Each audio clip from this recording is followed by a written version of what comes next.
Në vetëm 48 orë, 3500 qytetarë të Prenjasit kanë firmosur peticionin që kundërshton bashkimin me Bashkinë e Librazhdit në kuadër të reformës territoriale, por duket se Prenjasi nuk është qyteti vetëm që kundërshton territorialen. Qytetarët e Devollit më herët kanë depozituar peticionin e tyre me firmosje masive që kërkon të mbeten bashkim më vete. Në raportin përfundimtar të Komisionit për Reformën Territoriale, thuhet se një peticion me firmosje masive i banorëve të Bashkisë Devoll, i shoqëruar nga mbështetja zyrtare e një shoqate adhetare kulturore me deg brenda dhe jashtë vendit, kërkon që Devolli të mbetet njësi më vete në hartën e re, që fshati Dar të përfshihet në të, si dhe votim me referendum popullor, nëse kërkesa nuk miratohet nga kuvendi. Gjithashtu, diaspora e Hasit në Mbretërinë e Bashkuar, përmes kanaleve diplomatike, shpreu shqetësim për çdo ndarje të mundshme territoriale të Hasit dhe implikimet e saj për koezionin social dhe angazhimin e diasporës. Duke ju referuar raportit, 5 bashki kanë kërkuar dëgjesa shtesë në territor.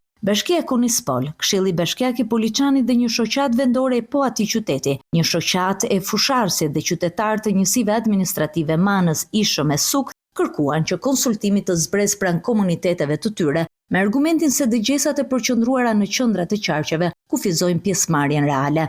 Kërkesa nga fusharësi shpreh njëkohësisht bindjen se bashkia ka arsye të mbetet njësi më vete, duke evidentuar potencialet natyrore dhe trashëgimin e zonës. Në raport renditen edhe kërkesat për bashki të re. Banore përfaqësues të Velipojës kërkuan ndarjen nga Bashkia e Shkodër dhe krijimin e një bashkie më vete, me argumente distance, potenciali me zhvillim turistik dhe vendimarrje më të afërt. Një grup përfaqësues i Krajinës së Shpatit në Elbasan parashtroi argumente me bazë historike, me arsyetim territoriale demografike për një bashki Shpat. Një subjekt politik i lidhur me komunitetin Maqedonas kërkoi krijimin e njësive të dedikuara për zonat e Gollobordës dhe të Gorës me bazë identitare e minoritare dhe me preferencë te rasti i Pustecit. Banorë të njësisë administrative Martanesh kërkuan kalimin e saj nga Bashkia Bulqiz tek Bashkia Tiranë me argumente lidhjesh etnokulturore dhe zhvillimi ekonomik.